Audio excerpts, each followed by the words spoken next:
Hey, my name's Sterling, and in this video, I'm going to teach you how to install the Tannus Airless Tire. I'll include all of the tips and the tricks that I've found during installation, as well as other people, to help make this process be as smooth as possible. I'm going to be installing our 26 by 1.75 inch razor blade tire, one of our most difficult tires to install. First, let's go over how to select the right tire for your rim. You'll need to remove your current tube and tire off of the rim. Then, check to make sure that your rim has what's called a lip, or the hook on the side of the rim. If you have a rim that has smooth sides and no lip, the Tannus Airless tire won't work. Our tires need these lips to be installed and stay safely secured. Next, measure between the lips of the rim. This is called your inner rim width. Millimeters are preferred. If you don't have a measuring tool with millimeters, get as close as you can with the tool you have, and then use Google to convert the number to millimeters. Then, go to our website, tannusamerica.com, and find which tire options will work using your tire diameter and inner rim width measurement. Or give us a call or shoot us an email and we'll get you all squared away. Now that you have the correct tire, here's what you'll need for this process.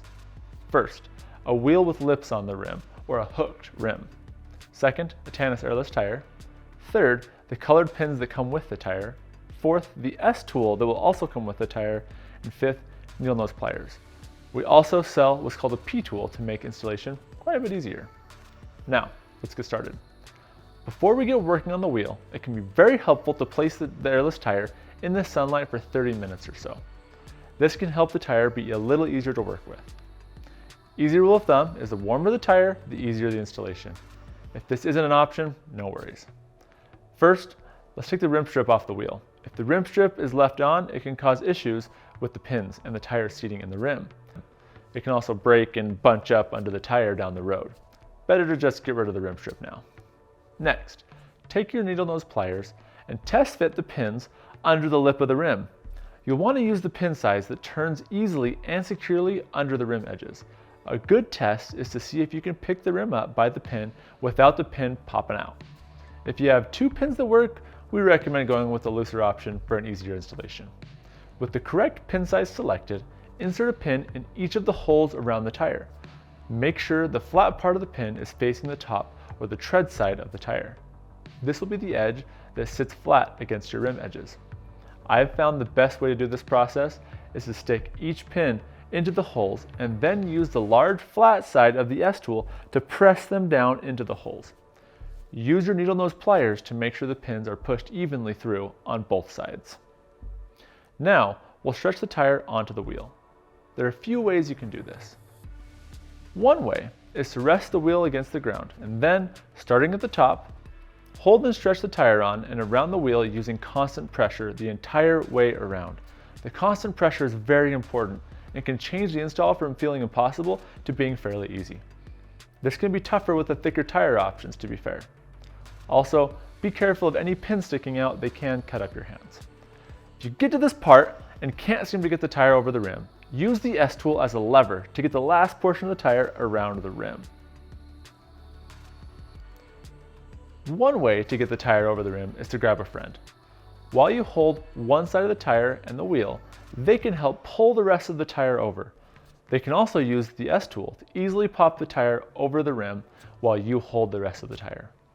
One last method is to install a few of the pins in the tire on one side of the rim. This makes it so the tire won't pop off the rim while you work to stretch it around. Some people have found success using this as well as zip ties, and they zip tie the tire as they go around the wheel. We don't use this method, but we want to give you any help that we can to see if it can help make it easier. Now, with the tire over the rim, start seating the pins.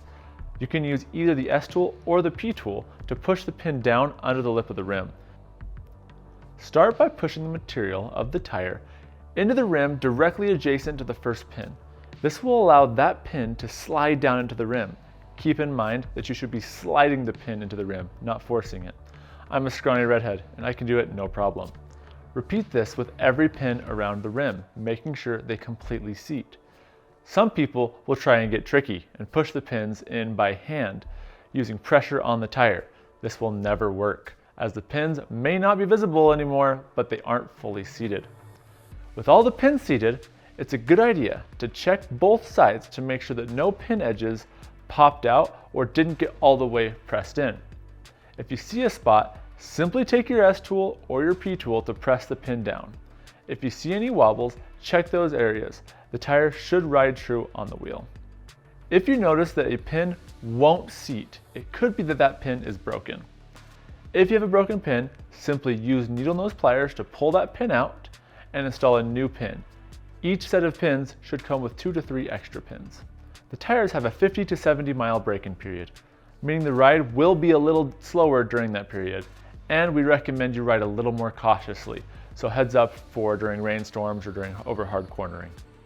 There is a polymer used during the manufacturing process that needs to be ridden off to get the maximum performance out of the tire, hence the break-in process. The ride will also become much more smooth and supple after this range.